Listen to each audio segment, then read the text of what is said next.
你吓死我了！我走了。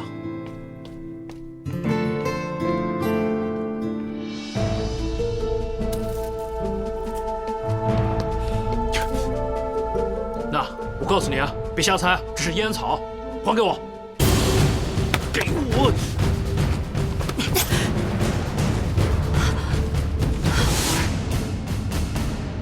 说不说？说不说？说不说？卖毒品！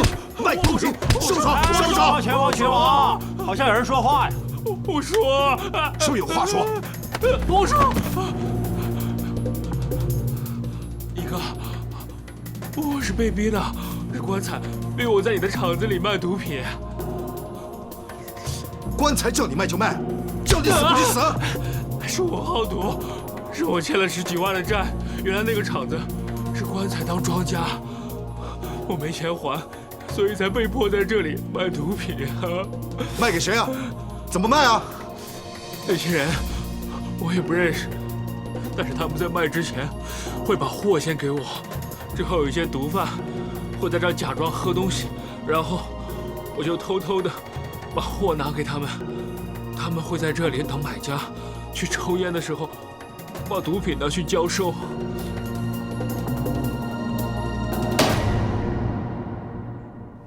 棺材从来不碰毒品的，搞什么啊？我才不管他！我去找静书好好跟他算账，看他怎么解释。一哥，阿倩呢？他走了。他的支票没拿。是啊，丢了魂似的，手流血也不管，匆匆忙忙拿了东西就走。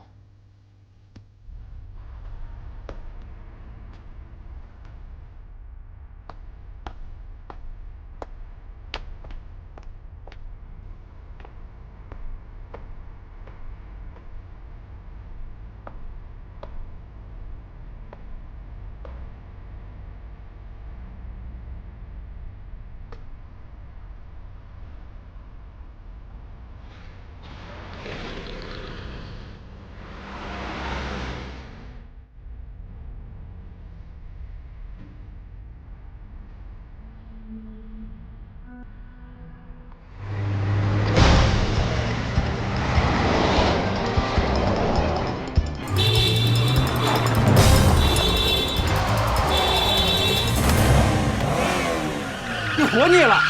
按喇叭你听不见吗？你的手啊，去买个创可贴吧。你的工资，我知道你故意躲着我，以后你看到我呢，不用转身走，我会躲着你。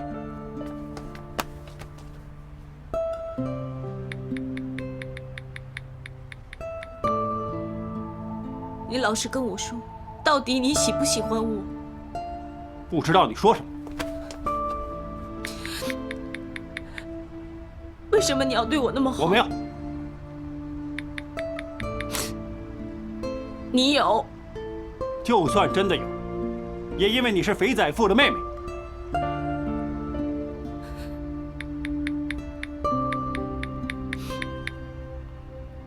就这么简单？ 就这么简单，能有多复杂？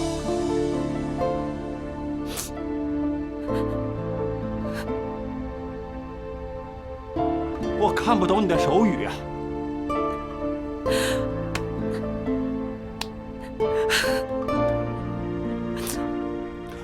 我不明白你说什么，我们沟通不了，我们是2个世界的人。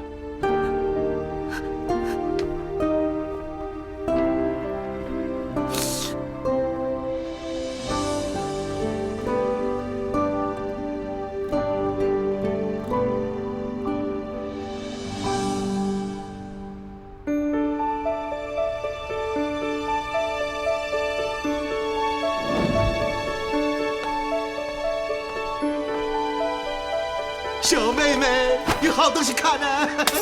喂，你干什么？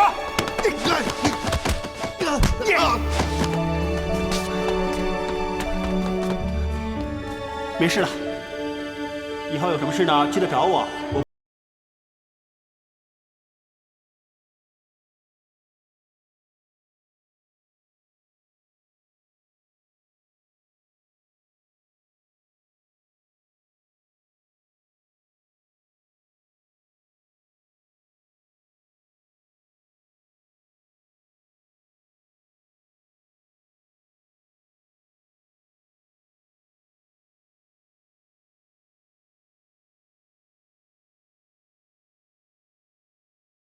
查过，当年约胡秀梅见面的电话号码是大东村一家茶餐厅的电话，但那家茶餐厅3年前已经结业了。但是茶餐厅的电话，所有人都能用啊？未必，因为那个号码是传真机专用号码，应该是用来接外卖订单的。既然能用传真机来打电话，应该不会是顾客，要么是茶餐厅老板，要么就是员工。小文，查一下茶餐厅的商业登记，把老板找出来，看他有没有保留当年的员工资料。Yes, madam。如果爆料的那个人真的是茶餐厅的人的话，他明明在大东村，为什么不约胡秀梅在大东村见？也许是他玩电话，随便把茶餐厅的电话告诉胡秀梅，说胡启慈被人杀了，也是他瞎猜的。又或者他根本不想在大东村被熟人见到。为什么要约在科氏电站？随便说的还是住附近？等一等，那我查到，科氏电站没那么快建好，它在09年才正式启用。等一下，2008年胡秀梅离开香港回越南，当时这个站还没建好。会不会是胡秀妹记错了她姐姐说的话呢？应该不会。胡秀妹一直都在越南，对香港不太熟悉，但她清楚地说出科氏电站，她姐姐肯定有跟她提过。但直到胡秀梅离开，站还没建好，胡秀梅根本不可能知道。整件事会不会是假的？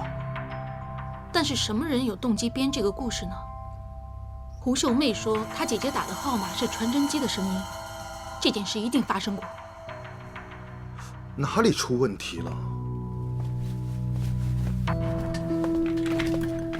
如果整件事没错，地方没错，会不会是人错了？什么意思啊？那我假设，当年去科氏电站的人根本不是胡秀梅。你的意思是，胡秀梅接到电话的时候已经回了越南，于是她找别人替她去？有这个可能。另一种可能是胡秀妹没有说真话，跟她说这件事的人不是她姐姐。麦导，她无缘无故为什么这么做？可能有人想利用她给我们线索，但是这个人不方便出现。我再大胆一点猜测，当年真正收到爆料电话的人就是这个人，他才是2009年在科氏电站启用之后等了3个小时的那个人。也有这个可能啊。不过我在想，谁会这么做？我想到一个人，胡启慈的爸爸。我在大东村见过陈太太和林太太，他们跟我说，胡秀梅被别人搞大了肚子，自己带儿子。如果她跟这个男人还有联系的话，儿子不见了，一定会通知那男的。那男的搞大了胡秀梅的肚子之后，一直没管过他们母子俩，直到儿子不见了，才出来帮他找儿子，也很合理。所以有一天，胡秀梅在越南接到爆料人的电话，通知他让他去，或者是这个男人直接接到电话。所以过了这么多年，他现在想起来，这可能是线索，但是又不想亲自出面，于是他找胡秀妹来，把这件事告诉我们。这些都是我们的推测，但至少这个说法合情合理。那要不要叫胡秀妹来再问一次？我们手上的资料太少了，如果他想隐瞒的话，说他记错了就能推翻所有的事。有更多资料再找他来。那我先找人查胡秀妹的电话记录，看她最近跟谁联系过。胡秀妹说她姐姐以前在越南餐厅打工，我们去那儿调查，看有没有人认识胡启慈的爸爸。 Yes, madam.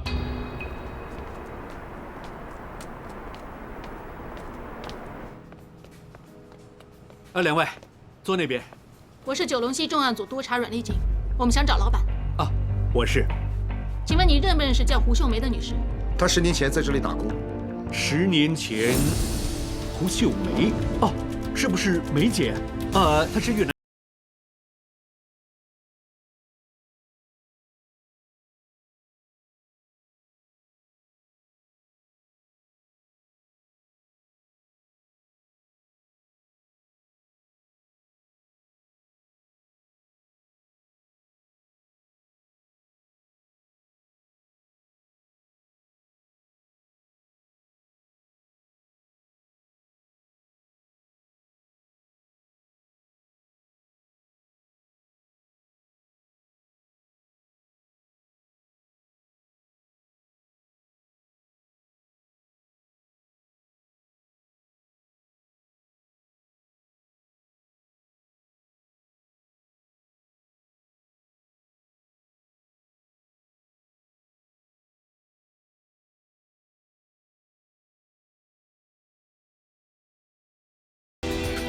你平时有没有好好照顾你妈呀？现在她生病进医院了，陈太太啊，她千辛万苦的把你养大。行了，我送你坐车。行了行了，就知道敷衍我。哎，有车有车，拦着他拦着他，的士，哎，的士。换班。换班？这个时候换什么班呢？刚才又不挂牌。哦，你歧视我瘸腿是吧？哦，你拒载。神经病！哎，他骂我神经病啊！这个司机啊，我投诉你啊！我诅咒你，一会儿撞车撞瘸你的腿，让你也被人拒载，岂有此理！哎，妹子，你怎么在这儿啊？认不认得我啊，林太太？认得，怎么会不认得？哎，刚好你帮我找这个的士司机，他看我瘸了拒载啊！记不记得车牌啊？你记得吗？不记得。你真没用啊！年纪轻轻跟我一样老眼昏花。哎，妹子，没关系，你是警察啊，肯定有办法。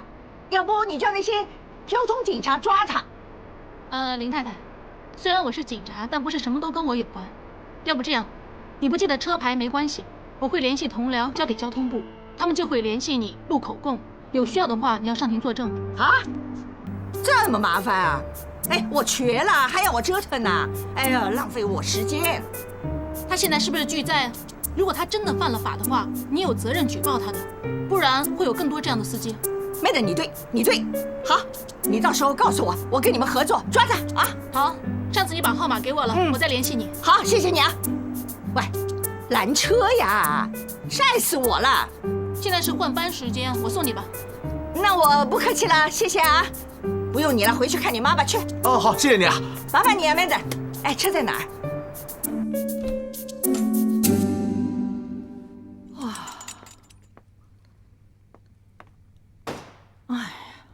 怎么样，好点了吗？你的脸色很差，是不是我开车太快了？啊，不关你的事。我今天出门前呢，忘了吃血压药。哎呀，还被那个司机啊气死我了。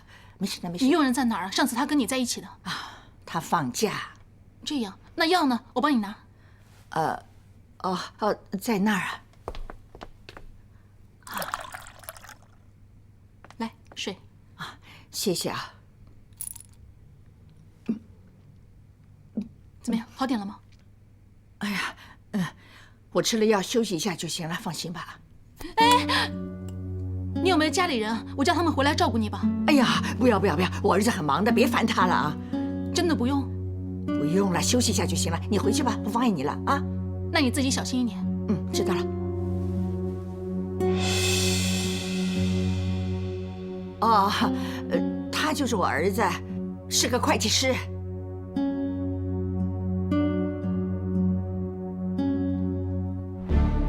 翻查万景水泥这几年的年报，16至17年他们的利润是800多万，但是到了17至18年，他们的利润突然有3000多万，今年更夸张，直接上亿了。他们接了大生意吗？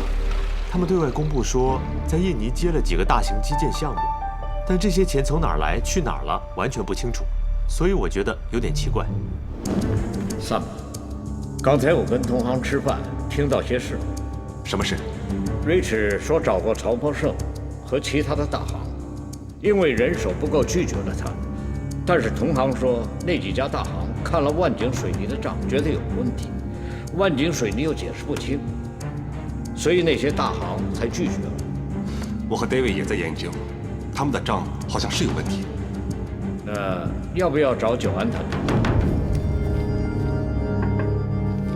哎呀，嘿 ，Hello。记不记得我上次跟你说过的法国餐厅？我们订了很多次都没有位子，刚才竟然被我订到了。先别说这些，去我家，我有事要问。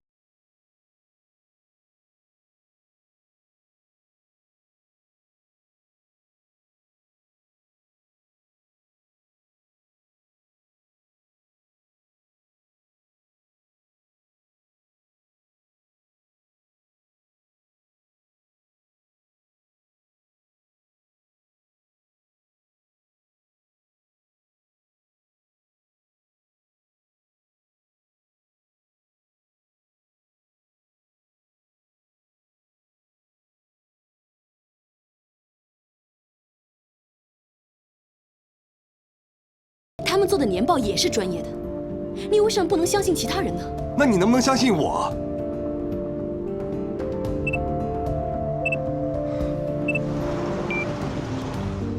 怎么了，妈咪？是不是林老生？你是谁呀？我是麦登晕。他小时候很胖的，不过他表情很丰富。妈咪，又把你叫回来了。哎呀，今天Uni放假，我出去的时候忘了吃药，但是 Manda 呢怕我一个人在家出事，所以把你叫回来了。安迪，谢谢你，Madam。不用客气。其实之前我在大东村查案，已经见过伯母了。刚才去医院看完妈咪之后，又遇到她。我和 Manda 很有缘的，他老爸以前教过你啊，那是什么？拓展训练。训练呐，世界多小啊！真是太巧了。真是麻烦你了 ，Madam。不好意思，要你照顾安迪。不用客气。你们回来了，我该走了。Manda，到吃饭时间了，要不去楼下酒楼吃顿饭再走吧？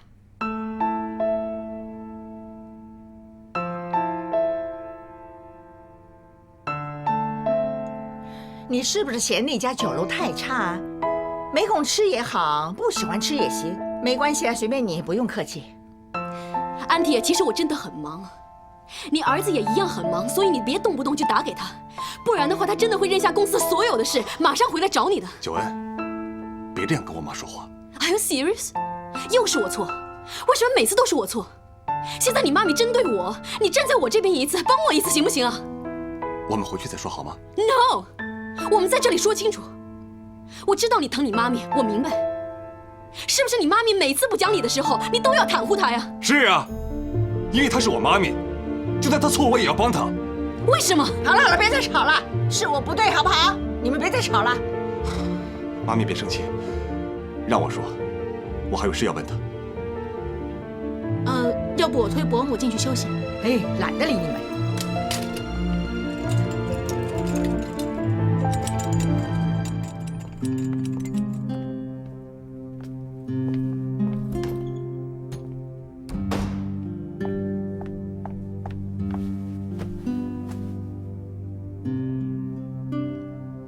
有什么要问的，你问。为什么找我审计？其他公司真的人手不够吗？是啊，我是怕你先入为主，所以才没有跟你说。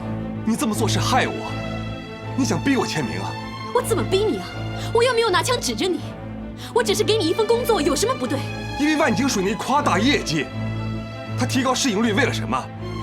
为了上市的时候提高股价，然后玩财技，在高位出货，知不知道这样会害死那些股民？你凭什么说他们夸大业绩啊？他们的年报印得出来，就是真的吗？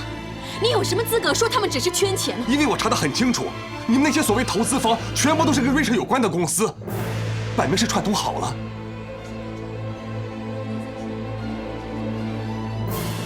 大家一起合作赚钱，我不觉得有什么问题啊。你知道有问题，只是埋没良心，想帮那家公司上市。你的意思是我骗人 ？Madam 在里面，你叫他出来抓我。为什么你要这么说啊，小安？你以前不是这样的。我以前不是这样，为什么你不可以改变呢？你这个人能不能积极一点？你只会待在你干爹的会计师行里面，你能不能走出去看看这个世界？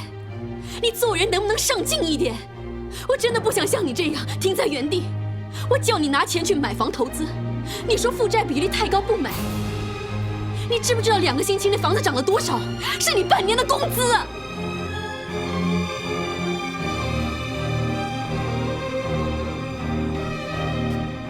什么意思？你嫌弃我？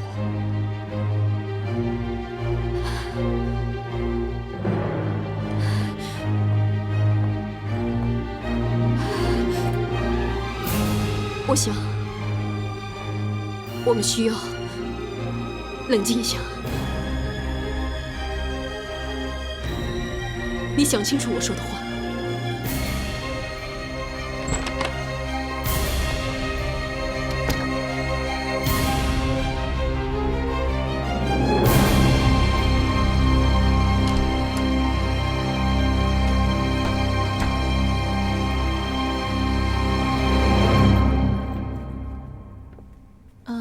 我先走了。一起，我也走了。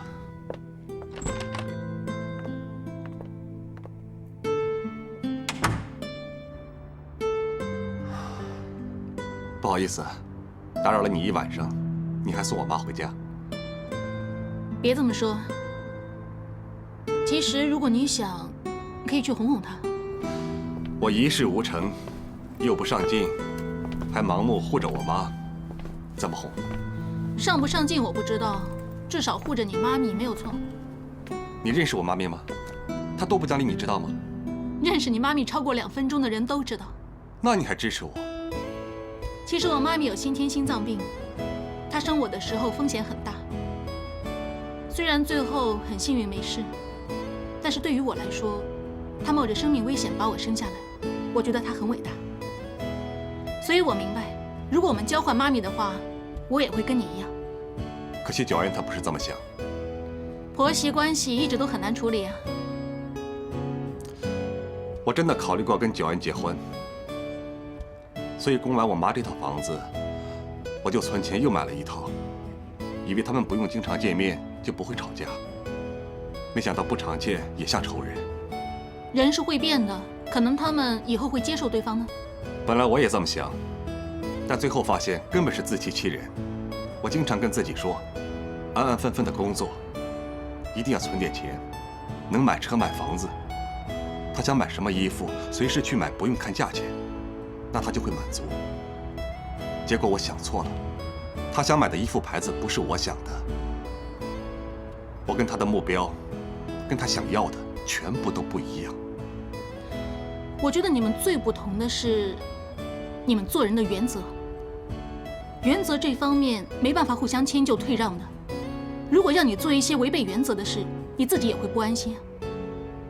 所以我觉得很多事，骗得了这世界，也骗不了自己。做每件事之前，问问你的心想怎么样，就会有答案。Sorry， 说这么多废话，我车在那边。应该我说 sorry 才对。Thank you, madam。其实公事以外，不用叫我 madam 了，叫我阿锦。你以后也别叫我林先生。Sam， 拜 Sam。拜拜。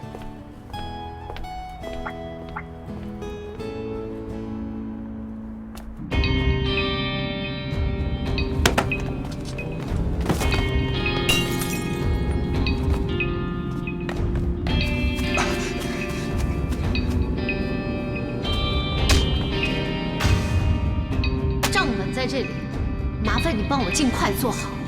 做好之后，我阿弟亲自给你倒茶赔罪。就因为我们以前害死了人，我们大家都犯了法，你让我怎么去考警察啊？